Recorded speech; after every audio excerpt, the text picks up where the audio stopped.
Olá pessoal, tudo bem? Vamos aqui agora iniciar o nosso estudo aí sobre movimento circular uniforme e algumas das suas implicações. Meu nome é o professor Gustavo, mas vocês já me conhecem, então bora lá para o que realmente importa para nós agora, que é deliciar aí um pouquinho sobre essa parte da física.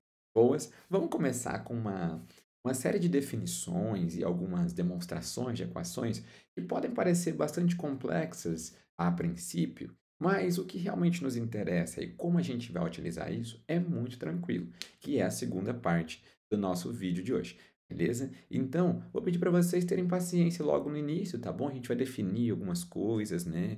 Fazer uma série de demonstrações, mas ao final você mesmo vai chegar à conclusão e no próximo vídeo, que é o vídeo sobre exercício, tu vai concluir comigo que é muito mais tranquilo do que parece, beleza? Então vamos lá passar aqui agora por essas duas etapas. Começando pela primeira, né, que é definir o que é um movimento circular uniforme, beleza? Bom, movimento circular é muito fácil definir o porquê do termo, tudo bem? Porque se trata de um movimento em formato de círculo, tudo bem? O termo é bastante sugestivo. E aí eu coloquei aqui um exemplo de um corpo aqui, né, se movendo, né, em formato de círculo. O que pode ser isso? Pode ser um carro fazendo uma rotatória? Sim. Pode ser um movimento orbital de um planeta, né, de um satélite, com uma órbita aproximadamente circular? Sim. Pode ser eu amarrando uma pedrinha, um corpo e rodando aqui? Tudo bem, pode ser qualquer movimento que esteja, né, mais ou menos parecido com este modelo aqui apresentado para gente. Então, o movimento circular é fácil definir o porquê do termo. Agora, o porquê de uniforme? Em cinemática, todas as vezes que aparecer a palavra uniforme, remete ao fato de que o módulo da velocidade é constante. Mas por que eu estou enfatizando o módulo da velocidade ser constante? É porque não basta dizer que a velocidade é constante. Bem, uma vez que velocidade é uma grandeza vetorial. Por ser uma grandeza vetorial, para que seja constante, é preciso que nenhuma das três características de um vetor se altere. Um vetor é composto por módulo, direção e sentido. Bem, e para ser um movimento uniforme, basta que só o módulo seja constante, ok? Só o módulo ser constante, eu já uso o termo uniforme, mesmo que a velocidade como um todo não seja, como é o caso do movimento circular. Porque olha só, eu tenho aqui esse corpo, né, fazendo aqui essa trajetória no sentido anti-horário. Tá percebendo? Ok? Se eu representar o vetor velocidade em cada ponto, ele vai ter o mesmo valor v. Valor v aqui, sei lá, 10 metros por segundo que seja, por exemplo. Aqui vai ter o mesmo valor v. Aqui também o mesmo valor v de 10 metros por segundo. Aqui o mesmo valor v. Tudo certo, não tem problema. Vai ser o mesmo valor em qualquer ponto dessa trajetória. Mas o que está mudando o tempo todo, percebe que a direção e o sentido, cada hora está em uma posição, né, aponta para um lugar. Então, se tem módulo de direção, se tem direção e sentido, perdão, se alterando, a velocidade não é constante. Mas se o módulo for v, 10, 10, 10, 10 o tempo todo, então eu consigo usar o termo uniforme. Bem, vou representar essas variáveis aqui para a gente já receitas. Então, ali a gente representou o módulo do vetor velocidade em cada ponto dessa trajetória. Tudo bem? Mas, Sávio, eu vi que a aceleração é aquilo que muda o valor da velocidade, certo? Sim, a aceleração escalar ela muda o módulo da velocidade. Tudo bem. E o que muda a direção e sentido? É uma aceleração chamada aceleração centrípeta. A palavra centrípeta designa, aponta para o centro. Então, vou representar ela aqui. Ó. Essa aceleração que a gente colocou em vermelho, ela é responsável por mudar a direção e sentido do vetor velocidade o tempo todo, ok? Mas ela não consegue alterar o módulo, não consegue alterar o valor da velocidade. Se para conseguir alterar o valor da velocidade, era necessário que existisse aqui uma outra aceleração que a gente chama de tangencial, mas deixa isso para um papo para outra hora. Bem, essa curva aqui, obviamente, tem um raio R, certo? Vou representar aqui esse raio R, esse círculo, né? Já que se trata de um círculo, então deve ter um raio. Bem, então está aqui alguns termos, algumas exemplificações importantes para o nosso estudo, para o nosso melhor entendimento. Legal. Outra coisa importante é saber diferenciar esses dois termos, período e frequência. O que é período? Vou definir em palavras para vocês e dar um exemplo para ver se a gente consegue entender melhor a diferença entre período e frequência. Período é o tempo necessário para que um corpo, né, um objeto, determine uma oscilação de seu movimento. Beleza? Se esse movimento ele é oscilatório, né? É periódico, perdão. Se ele se repete o tempo todo. É o tempo necessário para ele dar uma oscilação completa. Vou dar alguns exemplos. Qual é o período de rotação da Terra? Ora, a Terra ela não repete o movimento de giro em torno do seu próprio eixo de tempo em tempo? Aí a pergunta que se faz aqui é: qual é o tempo que ela demora para dar uma volta? O tempo que ela demora para dar uma volta é 24 horas. Então, esse é o período de rotação da Terra. Hein? Faz sentido? Qual é o período de translação da Terra? De tempos em tempos, a Terra completa uma volta em torno do Sol. Qual é o tempo que ela demora para fazer um único movimento desse? Okay? Um ciclo desse demora um ano. Então, o período de translação da Terra é um ano, 365 dias, aproximadamente aqui. Bem, então esse é o conceito de período, tempo necessário para se completar uma oscilação. E o que é frequência? Frequência é quantas oscilações a gente dá para cada uma unidade de tempo. Para cada uma unidade de tempo. Vou pegar um exemplo aqui clássico. Se eu tenho, por exemplo, uma hélice de um ventilador, por exemplo, uma hélice de um ventilador que dá, vamos colocar aqui, 8 voltas a cada 4 segundos. Tudo bem? 8 voltas a cada 4 segundos. Como que eu vou saber qual é o período e a frequência dela? Ora, entendendo a definição de cada um, período não é o tempo necessário para dar uma volta? Então, vamos lá. Vou fazer uma regra de 3. Se essa hélice dá 8 voltas em 4 segundos, ficou parecendo 1 esse S, né? 4 segundos. Então, quanto tempo ela vai demorar para dar uma volta?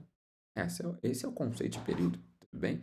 Resolvendo aqui essa regra de 3, pessoal, de modo muito tranquilo, né? A gente já sabe resolver isso aqui. Vai ficar aqui t vezes 8 é igual a 4. T é igual a 4 sobre 8. Portanto, isso aqui vai dar meio segundo. Bem? Faz sentido?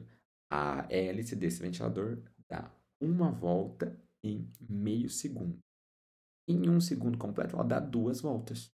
Em 1 segundo e meio, 3 voltas. Em 4 segundos. Beleza? E assim, em 2 segundos, perdão, 4 voltas. E assim sucessivamente.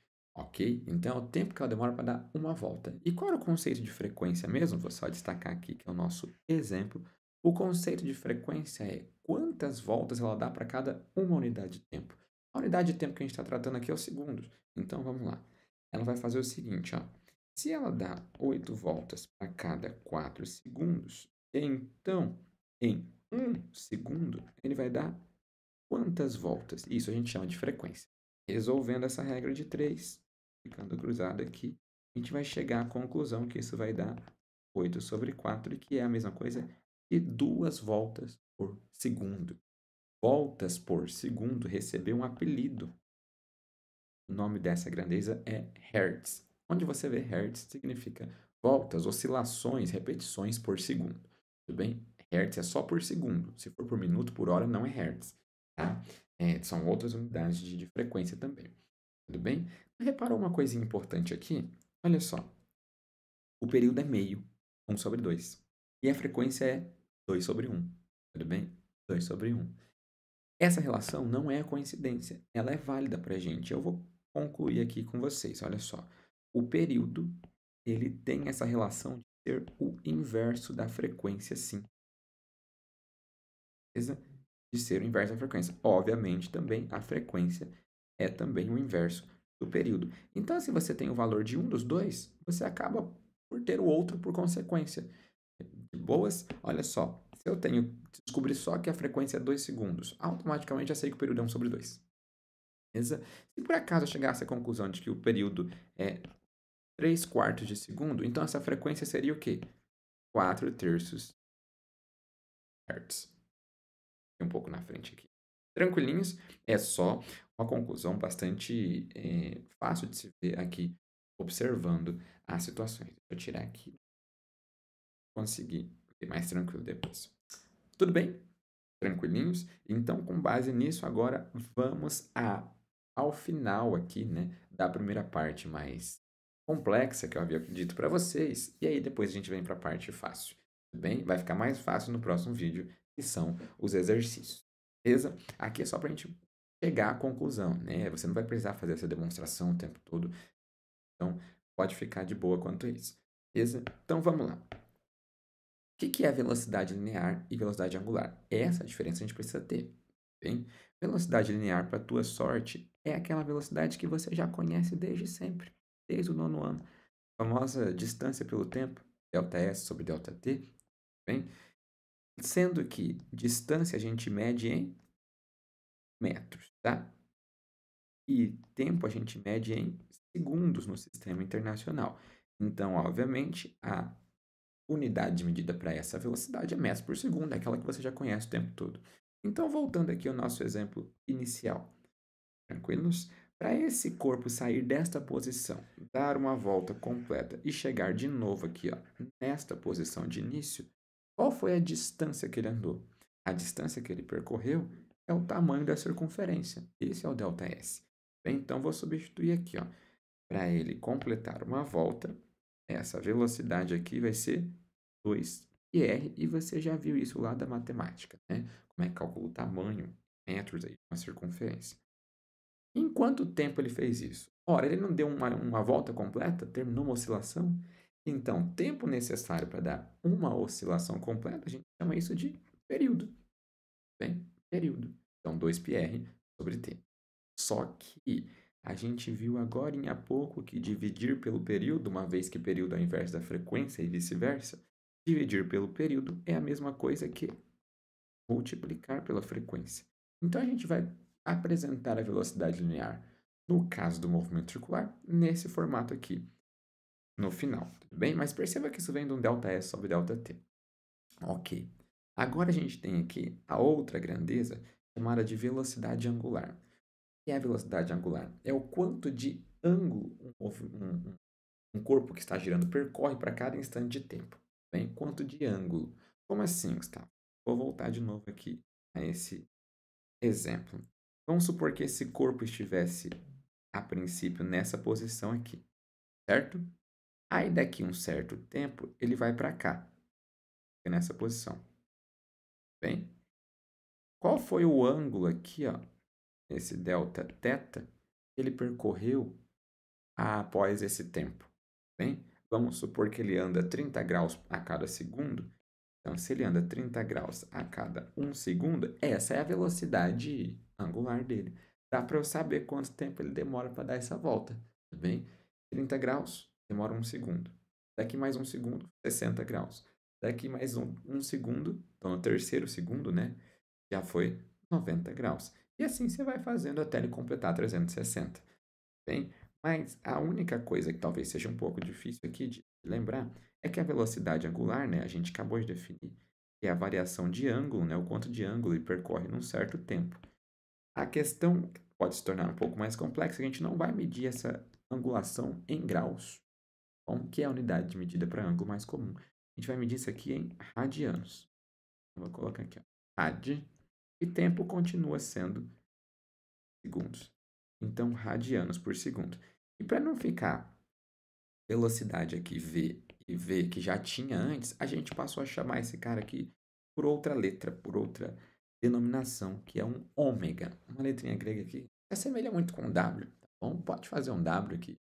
Quem vai te incriminar por isso, não. Tá bom? Um ômega. Então, vamos lá continuar. Após dar uma volta completa, quanto de ângulo que a gente percorreu? 360 graus, que em radianos corresponde a 2π. 2π radianos. Hein? 2π. E o tempo que eu demorei para dar uma volta completa, a gente chama isso de período? Ora, dividir pelo período é a mesma coisa que multiplicar pela frequência. Então, a gente vai apresentar essa equação neste formato. Repara uma coisinha também. Olha só, a diferença daqui para cá é o único fato de aqui ter um R que aqui tem 2πf, não é chamado de velocidade angular, e aqui eu tenho 2πf, que a gente chama de velocidade angular. que está multiplicando esse Rzinho aqui que está sobrando, tudo bem? Então, a gente pode fundir essas duas equações em uma só e chegar à conclusão dessa daqui. Existe uma relação entre as duas, bem? Existe uma relação aqui entre as duas. Eita, meio estranho aqui a nossa marcação. Só refazer, tudo certo, ok? Tendo isso em mente, vamos seguir aqui. Agora chegamos ao que nos mais interessa. Vamos lá, meu povo. Tô falando das horas que vai ficar fácil, mas não tô vendo nada que é fácil.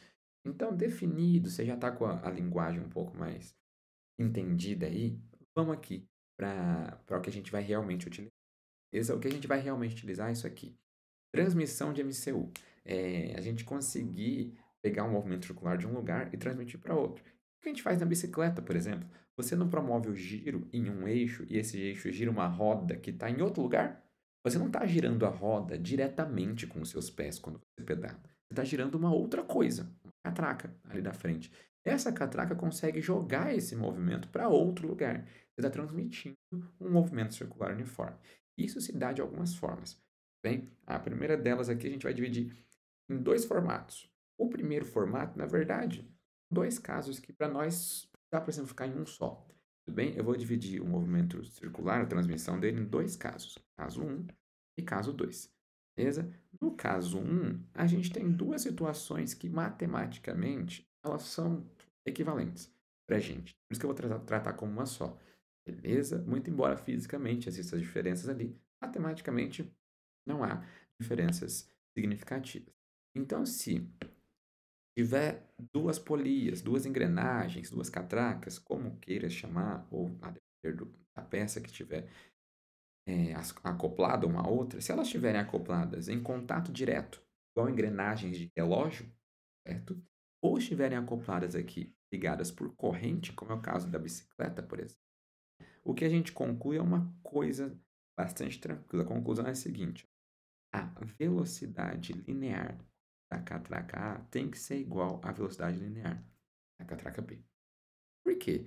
Porque se na extremidade delas, uma delas estiver girando mais rápido que a outra, por exemplo, vai haver deslizamento, elas não vão conseguir se encontrar. Então, no ponto em que elas se tocam, elas têm que ter a mesma velocidade. Ok? Tem que ter a mesma. Já imaginou na bicicleta essa aqui girando com a velocidade linear muito maior do que essa? Você ia arrebentar a corrente aqui e afrouxar desse lado. Tudo bem? Você ia arrebentar a corrente de um e afrouxar do outro. Faz sentido? Então elas têm que girar com a mesma velocidade linear. Não estou dizendo que elas dão a mesma quantidade de giro, cada uma delas. Eu tenho aqui a catraca A com raio RA, catraca B com raio RB. Da mesma forma, desse lado, a catraca A com raio RA e a catraca B raio RB. Concluindo isso daqui, que elas têm a mesma velocidade linear, como é que eu calculo a velocidade linear mesmo? Voltando aqui, olha só. 2πrf, certo? Então, eu vou colocar aqui, ó. 2π raio de A vezes f de A tem que ser igual a 2π raio de B vezes f de B. Só que detalhe, 2 desse lado, 2 desse lado, π desse lado, π desse lado. Multiplicar pelo mesmo valor ambos os membros da equação, matematicamente é uma operação indiferente, né? Então, a gente pode simplificar, resultando que raio de A vezes a frequência de A tem que ser igual ao raio de B vezes a frequência de B. E aqui chegamos à mais importante equação do dia de hoje, para utilizar de fato. Beleza? E para esse segundo caso, a gente só precisa saber o seguinte, ó. Você concorda comigo que quando elas estão ligadas aqui em eixo comum, beleza? Elas estão no mesmo eixo e elas estão girando juntas, não tem como uma girar diferente da outra. Então, olha só, quando essa aqui completar 360 graus, a outra também completou 360 graus no mesmo tempo. Elas estão girando em conjunto, elas estão girando juntas. Beleza? Se elas estão associadas por um mesmo eixo, por um eixo comum, quando uma dá 360 graus, a outra também. E o que é ângulo por tempo? A gente acabou de concluir agora há pouco. E ângulo por tempo é velocidade angular. Então, concluo que a velocidade angular de A tem que ser igual à velocidade angular de B. E é essa a conclusão que devemos chegar. Tudo bem? Vou só colocar aqui embaixo para ficar certinho. E aí, agora, terminamos a parte teórica, importante para nós. Terminado isso, não deixe de assistir agora o próximo, que é o que vai te ajudar de fato, que eu vou resolver lá com você. 8 questões. Sim? Então, pelo carinho e atenção, muito obrigado, fiquemos em paz e até o próximo encontro.